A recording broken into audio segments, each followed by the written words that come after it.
ปลาสร้อยหลามไซส์ไอ้รุ่นที่เอาไปบ้านนะเนาะ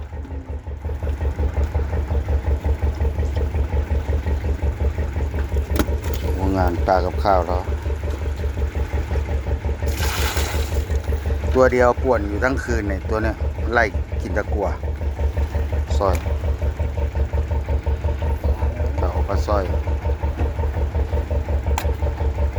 ใหญ่ดีอยู่ปลาเก๋าอะเนาะ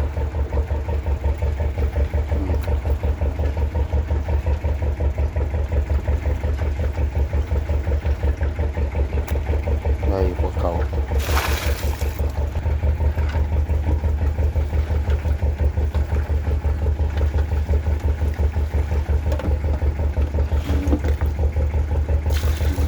เก๋ามั่งปลาสร้อยมั่ง